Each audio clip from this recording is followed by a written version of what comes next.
What's going on, everyone? Happy Tuesday evening. Listen, I've been wanting to share something with you that I have been definitely going through with my spouse. And I want to share with you how to have uncomfortable conversations about money with your spouse. And it has been a really challenging road, you know, because everybody is on edge and, you know, we want to find, the who done it and what are you not doing and what are you not contributing and, you know, and what I'm learning is you can't point the finger. You can't do that. You know,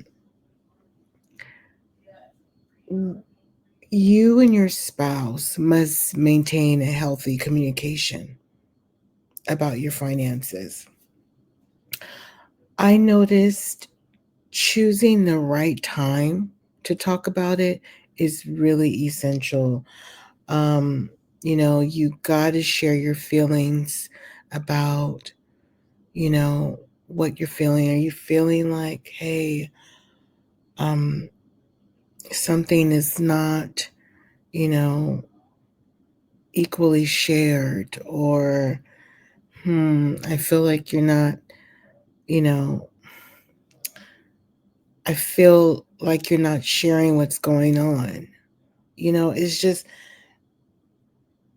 and it's not really a tit for tat thing. I just want you to know that just avoid the blame. Instead of saying, you spent too much, you know, and I'm feeling anxious about your spending habits. You gotta use the I statement. Say things like, I feel worried when we don't have a plan for our finances. And I notice because, we are right now in between blessings, okay? We both work for the state of California. And if you heard of California, and maybe some of my subscribers are from California, the cost of living is crazy. Those wonderful, delicious eggs are in limbo and a settlement. They're being sued. My favorite eggs. I don't know if I can mention it without I getting in trouble, but so if you want really good quality eggs, they're like $12. Okay. Because for some reason my body will not process, and I'm not being bougie. It could be because my body has changed. They say your body changes every 8 years, and plus I just turned 50, so I can't put anything that's not being treated correctly inside my stomach, or else it's gonna be a violent situation internally. You get my drift. But getting back to making sure that you're having those healthy conversations about finances with your spouse, with your husband, wife, partner, even business partner. This is for you. Okay.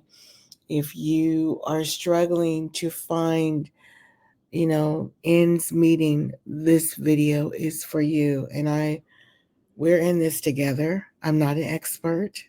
Okay. I didn't get a degree in this. It's just that I'm noticing that this is working. I'm not saying we have our perfect times where we have to check in, and sometimes it can be really emotional because we're already feeling a way that we're not having the necessary needs. So then when we're checking in, we're just on edge, you know? So I'm here for you guys. I really want you to get this. Please avoid sounding accusatory. because it really helps your significant other understand your perspective without becoming defensive. What I've learned with my spouse is I try to bring research. You know, that's what the internet's for, is the research of it all, to really um, look for reputable sites that talk about, not just investing, but how to save, how to be more organized. And plus, I watch a lot of morning shows. So I love when they bring their experts to that morning show. Okay. Focus on the future, not the past. It's not going to help when you go back and say, yeah, I remember when you was buying all them doggone sneakers and that's why we in the hole now. you know? I'm talking about myself because I'm a late in life sneakerhead. I stopped that, y'all. I had to stop it. That's another video, okay? Um, you know, really focus and really kind of get organized in your words, even if you have to journal it or write it down in a notepad. I have, my notepad here, that I write down for myself because keeping yourself accountable can help you get through the difficult conversations. Because, like I said, each person, and I'm talking about me and my spouse, we are on edge because we're like, we're already stressed that we ain't got all that we need to, carry us to the threshold. But then you're going to ask me about this, and I'm going to ask you. So, okay, talk about solutions together. Tone. My husband taught me this. He says, it's not what you say, it's how you say it.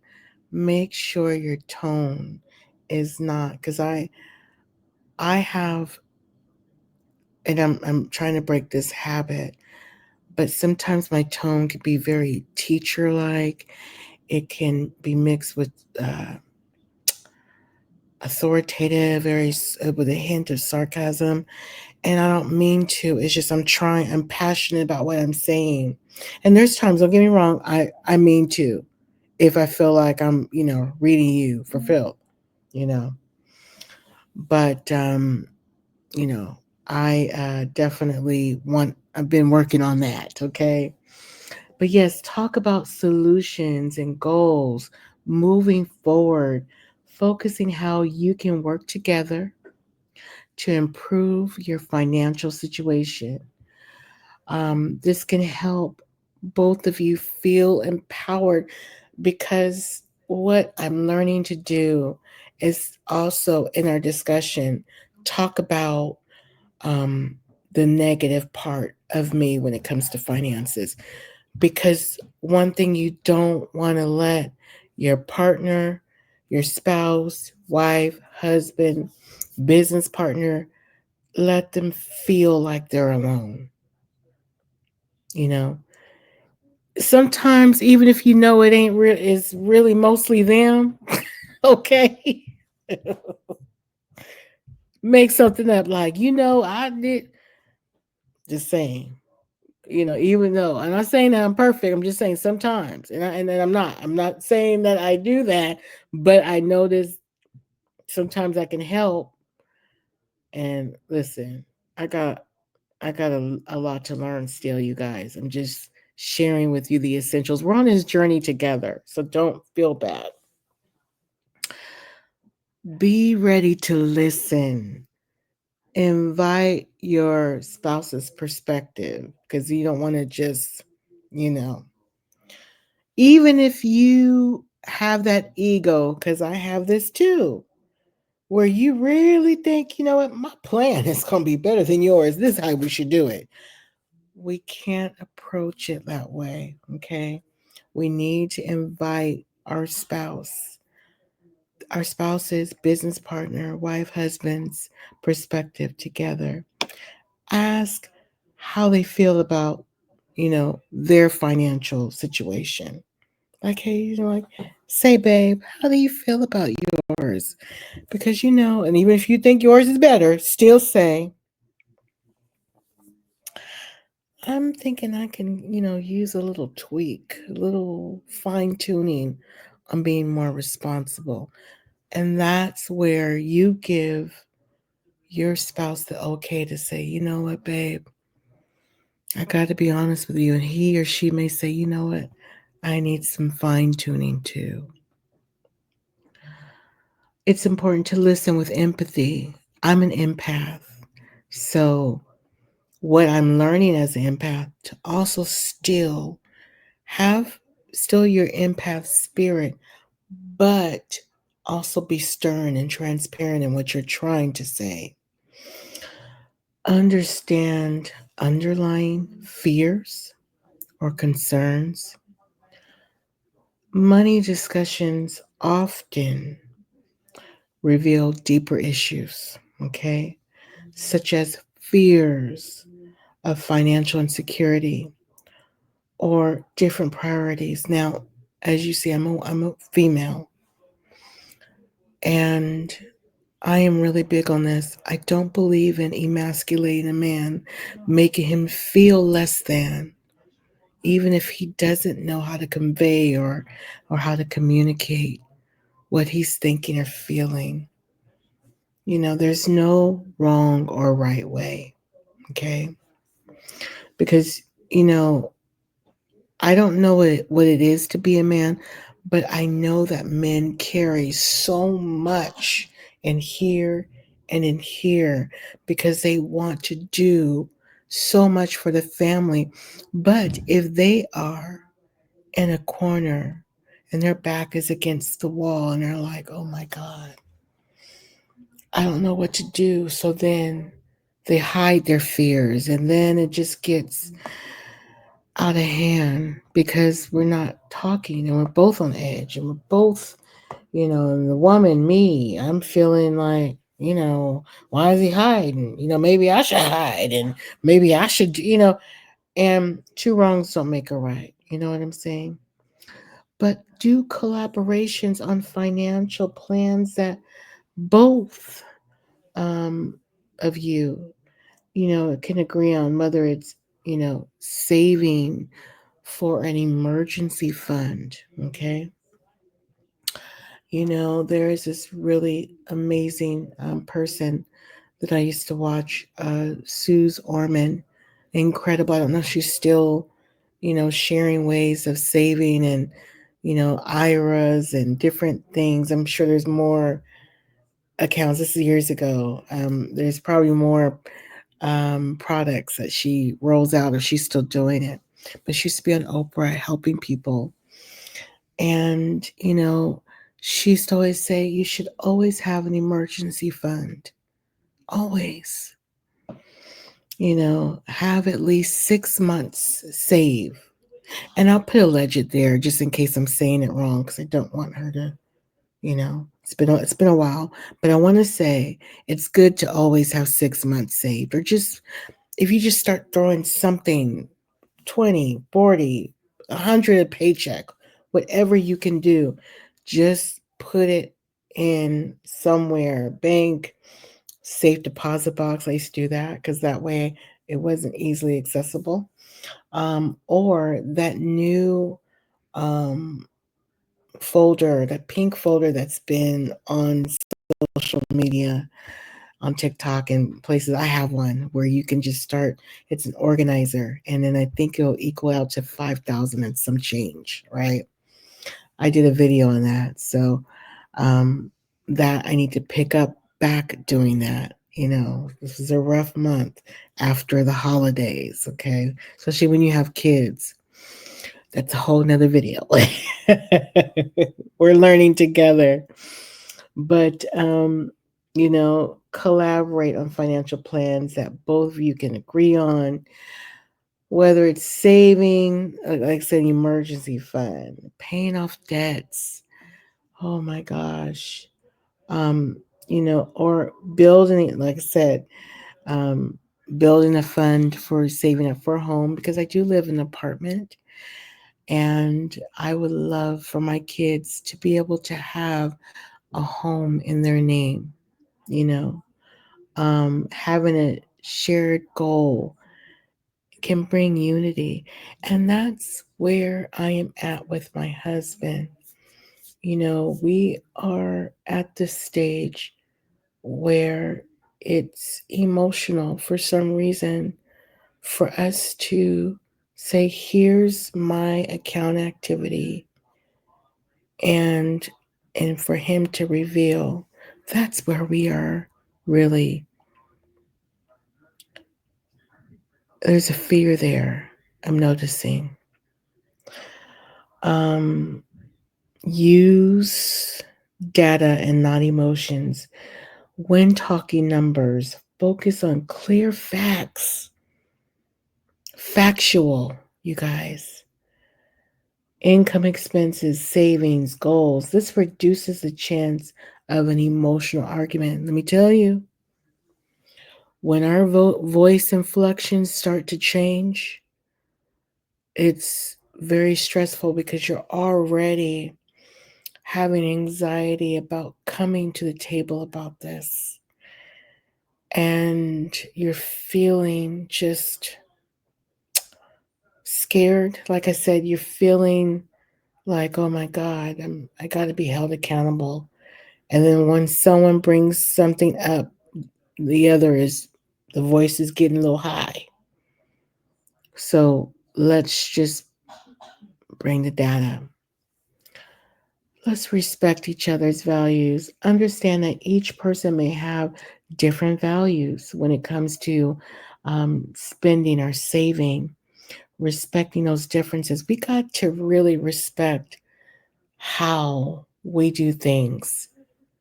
You know, you may be able to learn from your wife or your husband the way they do things. Be open to their process. And if it doesn't work for you, you know, let's meet each other in the middle. And that's where me and my husband are as well. We're trying to figure this thing out and bring it together. Set a regular financial check in. Those check ins, though they're scary, it must be. It's got to be. Consider setting up a routine to discuss finances, whether weekly, bi weekly, monthly. This can make financial conversations feel more like a partnership and less like a one time confrontation because it gets real confrontational again. Right now, we check in monthly. This month, it has been, can I be real with you, 3 times? Because I feel like I haven't been heard and he hasn't been heard. And because after all, we're both, it's really rough when both partners are in love with the holidays and it becomes commercial. Yes, I'm religious, and yes, I know that it's, you know, Jesus's birthday, but I do get all up in it. I get the smell of the pine because I have a plug-in tree, and then I also get a in my little apartment. Oh, I got it going on. I'll get a real tree so I can smell it, and a plug-in for so it's 2 trees in the living room, and one. Our plug-in trees are still plugged in. It's always tradition for us to always keep the plug-ins up until MLK Day. So I haven't really officially put all my stuff away, but it's so big for us. And so I say all this to say in January is when we get buyer's remorse because you're in a bubble. You're in a bubble. You're like, you're buying all this stuff and you're in a spirit, and then, child, when you get the bills. That's another video we gotta do, y'all. We gotta do how to plan for the holiday. We gotta do it. Lastly, be patient, you guys. These conversations can take a toll. It can take a toll. Take your time. You see how I'm talking to you? Took me a while to practice this. And sometimes I have to breathe before I go to the meeting. Sometimes holding each other's hands and talk and ask before you talk, how are you doing? How was your day? You know, it works. Trust me, because like I said, I'm dramatic. It's okay. If you don't resolve anything in that month or that meeting, it's okay. The most important thing, what I'm learning, you want to make sure that it's a safe space for you and your partner, you and your husband or wife or business partner. It's a safe space to where you have a conversation about it. And the things that are really concerning, bring those up at the beginning and talk about it, marinate it, marinate on it. So, but anyways, my catchers and casket catchers and new folks watching me, listen, if you like these types of videos, please subscribe. I'm going to keep pushing them out because they're therapeutic for me. They keep me accountable and they keep me on track. Okay. Um, I love you guys. Thank you for supporting my channel. Small content creators, let's unite and support each other. Okay. Till next time.